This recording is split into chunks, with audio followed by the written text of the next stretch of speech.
திமுகவுடன் கூட்டணி சேர தயங்கும் கட்சிகள், விஜயின் பிளான் பி அப்படிங்கிறத பற்றி பார்க்க போகிறோம். விஜயை பொறுத்த வரைக்கும் என்ன நினச்சிருந்தார் அப்படின்னா, ஆட்சியில் பங்கு அதிகாரத்தில் பங்கு நம்ம சொல்லிட்டோம், சொன்ன உடனே பாருங்கள் விசிக காங்கிரஸ் கம்யூனிஸ்ட் எல்லாம் நம்ம கூட வர போகிறான்னு எதிர்பார்த்தாரு. ஆனால் இப்போ வரைக்கும் ஒருத்தர் கூட வரலை அப்படிங்கிறது விஜய்க்கு ஒரு பெரிய ஏமாற்றம்.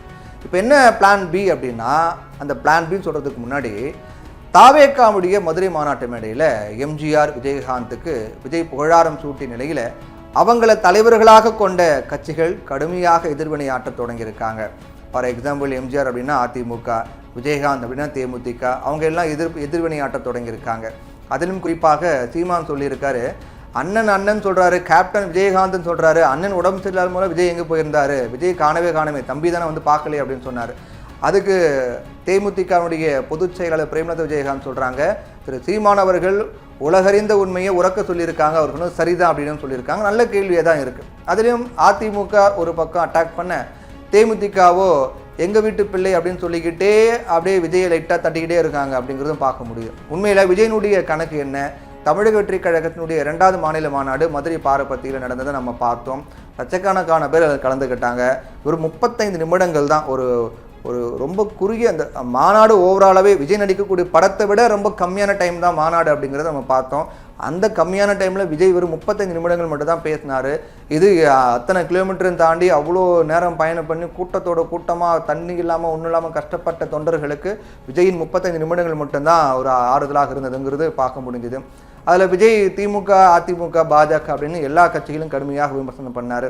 அப்போ கடந்த ஆண்டு விக்கிரவாண்டியில் நடைபெற்ற கொள்கை விளக்க மாநாட்டில் 5 கொள்கை தலைவர்களை அறிமுகப்படுத்திய விஜய் இந்த மாநாட்டு மேடையில் அவங்களோட 2 தலைவர் கூட சேர்த்துட்டார். முதல்ல 5 தலைவர்கள், இப்போ 2 தலைவர்கள் கூட அண்ணா எம்ஜிஆர் படங்களையும் சேர்த்திருக்காரு. மாநாட்டு மேடையிலான கொள்கை தலைவர்கள் 5 தான். இப்போ என்னென்னா ஆட்சி மாற்றம் அப்படின்னு மறைமுகமாக சொல்கிற வகையில், மறைமுகமாக நேரடியாக சொல்லக்கூடிய வகையில் அண்ணா கட் அவுட்டும் எம்ஜிஆர் கட் அவுட்டும் வச்சிருக்காரு. நடுவில் விஜய் கட் அவுட் 2026 மாற்றம் அப்படிங்கிற மாதிரி. மாநாட்டு மேடையில் சிகரமாக அண்ணா எம்ஜிஆர் மத்தியில் விஜய் நிற்கிற மாதிரியான ஒரு பதாகை, ஒரு கட் அவுட் இருந்துச்சு.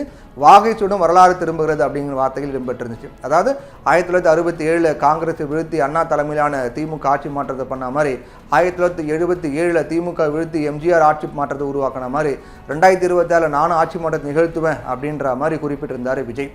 அவருடைய ஆக்ரோஷமான உரையில் பெரிய அளவிலாக இதெல்லாம் இருந்ததா அப்படிங்கிறத நீங்களே பார்த்துருப்பீங்க, அதை நீங்களே யோசிச்சுக்கோங்க. அதே நேரம் மேடையில் பேசிய விஜய், சினிமா அப்படின்னாலும் அரசியல் அப்படின்னாலும் எனக்கு மிகவும் பிடித்தது எம்ஜிஆர் தான், அவரோட பழகக்கூடிய வாய்ப்பு கிடைக்காவிட்டாலும் அவரை மாதிரி குணம் கொண்ட எங்கள் அண்ணன், என்னுடைய அண்ணன் கேப்டன் விஜயகாந்த் அவரோட பழகக்கூடிய வாய்ப்பு எனக்கு கிடைச்சிது. மதுரை மண்ணில் கால் வைக்கும் போது அவரை பற்றி தான் மனசில் ஓடிக்கிட்டே இருந்துச்சு, அவரை மறக்க முடியுமா அப்படின்னு புகழாரம் சூட்டினார். இப்போ இது எல்லாமே ஏன் சொல்கிறேன்னா, அந்த பிளான் பி என்னங்கிற சொல்கிறதுக்காக தான் சொல்கிறேன். மாநாட்டு திடலில் விஜயகாந்தினுடைய பதாகை எதுவுமே இடம்பெறலை. கட்சி சார்பாக சாலை ஓரங்களில் நிர்வாகிகள் என்ன பண்ணியிருந்தாங்க, அவங்க வைத்த சில பேனரில் விஜயகாந்தோட ஃபோட்டோ, விஜய் ஃபோட்டோ ஆட் பண்ணி வச்சுருந்தாங்க. அதெல்லாம் பார்க்க முடிஞ்சுது. குறிப்பாக எம்ஜிஆர் உருவாக்கி அதிமுக இப்போ யார் கையில் இருக்குது அப்படிங்கிற ஒரு நிலையில் ஒரு கேள்வியை கேட்டார். அப்பாவி அதிமுக தொண்டர்கள்லாம் பரிதவிக்கிறாங்க. அப்படிப்பட்ட அதிமுக தொண்டர்களுக்கு எடப்பாடியை மறைமுகமாக அட்டாக் பண்ணியிருக்காரு விஜய்ங்கிறது தான் உண்மை. எப்போதும் இல்லாத அளவுக்கு திமுக, அதிமுக, பாஜகவை அட்டாக் செய்த நிலையில் அந்த மாநாட்டுக்கு பிறகு அத்தனை கட்சிகளும் விஜயை தாக்க தொடங்கியிருக்காங்க. முதல்வரை அங்கிள் அப்படின்னு விமர்சித்ததுக்கு நிறைய எதிர்வினையை ஆட்டிட்டு இருக்காங்க. திமுக தரப்பிலிருந்து எல்லாருமே விமர்சனம் பண்ணிட்டு வராங்க. யாராலும் எம்ஜிஆர் ஆகிவிட முடியாது அப்படின்னு அட்டாக் பண்ணுறாங்க அதிமுக. குறிப்பாக மாநாடு முடிந்த அன்றைய தினமே காஞ்சிபுரத்தில் சுற்றுப்பயணம் மேற்கொண்டிருந்த எடப்பாடி பழனிசாமி மறைமுகமாக விஜயுடைய பேச்சுக்கு பதிலடி கொடுக்கிறார். எடுத்த உடனே எம்ஜிஆர் முதலமைச்சர் ஆகலை அப்படின்னு துவங்கி சில பேர் புரியாமல் பேசுகிறாங்க, சிலருக்கு தெரியல அப்படின்ற மாதிரி விமர்சனம் பண்ணார். சிலர் என்ன பண்ணுறாங்க, அடுக்கு மொழியில் மறைமுகமாக பதில் கொடுத்தார் எடப்பாடி பழனிசாமி. அதே நாள் ஆர்பி உதயகுமாரில் துவங்கி மதுரை வட்டாரத்தை சேர்ந்த அதிமுகவுடைய சீனியர் தலைவர்கள் வரைக்கும் விஜயை தாக்க தொடங்கினாங்க. வார்த்தையில் யாராலும் எம்ஜிஆர் ஆக முடியாது என்பதில் துவங்கி 1.5 வயது குழந்தை எங்ககிட்ட சண்டைக்கு வருதா அப்படிங்கிற மாதிரி விமர்சனம் பண்ண தொடங்கினாங்க விஜய்க்கு எதிராக. அதே நேரத்தில் விஜயகாந்துக்கு புகழாரம் சூட்டிய விஜய் குறித்த கேள்விக்கு அவர் எங்கள் வீட்டு பிள்ளை அப்படின்னு பிரேமலதா சொன்னாங்க. ஆனால் அடுத்தடுத்த நாட்களில் யாராக இருந்தாலும் விஜயகாந்த் ஆக முடியாது அப்படின்னு பிரேமலதாவும் சொல்லிட்டாங்க. அவங்க அளித்த இந்த பேட்டியில் பிரேமலதா அன்பின் வெளிப்பாடாக அண்ணனாக விஜயகாந்த் குறித்து விஜய் பேசியிருக்காரு. ஒரு நாளும் யாரும் விஜயகாந்தாக மாற முடியாது, விஜயகாந்துடைய வாக்குகளை விஜய் பிரிக்க நினைப்பதாக இருந்தால் மக்களும் ஏமாற மாட்டாங்க, தேமுதிகவினரும் பொருட்படுத்த மாட்டாங்க அப்படின்னு பேசியிருக்காங்க பிரேமலதா விஜயகாந்த். நாலாபுரமும் அரசியல் கட்சிகள் விஜயை தாக்க தொடங்கியிருக்கக்கூடிய நிலையில மாநாட்டு மேடையில எம்ஜிஆர் விஜயகாந்த் பெயரை சொல்லி விஜய் வகுக்கூடிய வியூகம் என்ன அப்படிங்கிறதா இப்போ கேள்வியா இருக்கு.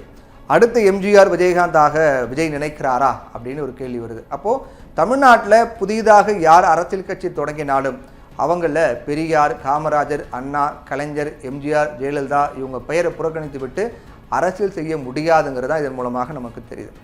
அவங்கள நான் ஃபாலோ பண்ணுறேன் அப்படின்னு சொல்வது ஆதரவாளர்களை தன் பக்கம் இழுக்கும் யுத்தி தான் அப்படிங்கிற மாற்றுக்கிறது கிடையாது. ஆனால் அது கை கூடுமாங்கிறது கேள்வி தான். இப்போ நான் சொல்லி இந்த விஜயோடைய பிளான் பி அப்படின் போது பிளான் ஏங்கிறது என்னன்னா, ஆட்சியிலும் பங்கு அதிகாரத்திலும் பங்கு நம்ம சொன்ன உடனே யாரும் இது வரைக்கும் தமிழக அரசியலே சொல்லலை, நாம தான் முதல் முறையாக பதிவு பண்ணுறோம். அதே சமயத்தில் விசிக, காங்கிரஸ், கம்யூனிஸ்ட் கட்சிகளாம் ஆட்சியில் பங்கு வேண்டும் அப்படிங்கிற மைண்ட் செட்டில் இருக்காங்க. அப்போ நாம் சொன்ன இந்த வார்த்தையால் அவங்க கூட்டணிக்கு ஒரு நெருக்கடி உண்டாகும். அப்போ அவங்க என்ன பண்ணுவாங்க, விஜய் சொல்லியிருக்காரு அதே போல் நீங்களும் எங்களுக்கு கொடுங்க அப்படின்னு சொல்லி திமுக கிட்ட நெருக்கடி கொடுக்க பண்ணுவாங்க. ஒன்று கூட்டணிக்குள்ளே குழப்பம் ஏற்படும், அப்படி இல்லாட்டி நம்மளை நோக்கி அவங்க வருவாங்க அப்படின்னு விஜய் ஒரு கணக்கு போட்டார். இந்த நிமிஷம் வரைக்கும் விஜய் கூட யாருமே கூட்டணி சேரலை, இனிமேலும் சேருவாங்களா அப்படிங்கிறத நம்ம பொறுத்திருந்து பார்க்கணும். ஒன்று, ஒருவேளை சேரலை அப்படின்னா என்ன பண்ணுறதுங்கிறது தான் விஜயோடைய பிளான் பியாக இருக்குது. பிளான் பி என்னன்னா, கட்சி வேண்டாம்.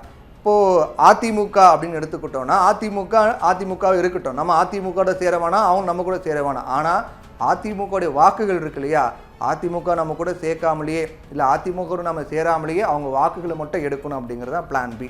அதன் மூலம் அதுக்காக தான் எம்ஜிஆரை புகழ்ந்து பேசுறது அப்படிங்கிறதும் பார்க்கப்படுது. எம்ஜிஆருடைய பாடலை பாடி எம்ஜிஆருடைய கட்டவுட்டை வைத்து எம்ஜிஆர் உருவாக்கிய கட்சி இன்னைக்கு யார் கையில் இருக்குது பாருங்கள், எப்படி இருக்குது பாருங்கள். அதிமுக தொண்டர்கள்லாம் மிகப்பெரிய ஒரு வருத்தத்தில் இருக்காங்க, மனக்குமுறல் இருக்காங்க அப்படின்னு சொல்கிறது மூலமாக அதிமுக நாம் சேரவானா, நம்ம கூட அதிமுக சேரவானா. ஆனால் அதிமுகவின் வாக்குகள், எம்ஜிஆருடைய ரசிகருடைய வாக்குகள் அப்படியே நமக்கு வருங்கிறது தான் ஒரு பிளான் பியாக இருக்குது. அதே போல தான் அண்ணாவை பயன்படுத்தின் மூலமாக திராவிட திமுகவுடைய வாக்குகளும், திமுக அண்ணாவை பின்பற்றக்கூடியவர்கள், அண்ணாவை விரும்பக்கூடியவர்கள் வாக்குகளாக நமக்கு வருமா அப்படிங்கிற ஒரு கணக்கு விஜய்க்கு இருக்குது. எந்த கட்சியும் நாம சேரவானா, நம்ம கூட யாரும் சேரவானா. ஆனால் அந்தந்த கட்சியில் இருக்கக்கூடிய மிக முக்கியமான கணிசமான வாக்குகள் இவங்க பேரை சொல்லி நம்ம எடுத்துடலாம் அப்படிங்கிறதும் விஜயுடைய பிளான் பியாக இருக்குன்ற ஒரு விமர்சனம் இருக்குது. இது பிளான் பி, பிளான் ஏ என்னவா இருந்தாலும் அது அவருக்கு கை கொடுக்குமா அப்படிங்கிறத நம்ம பொறுத்துன்னு தான் பார்க்கணும்.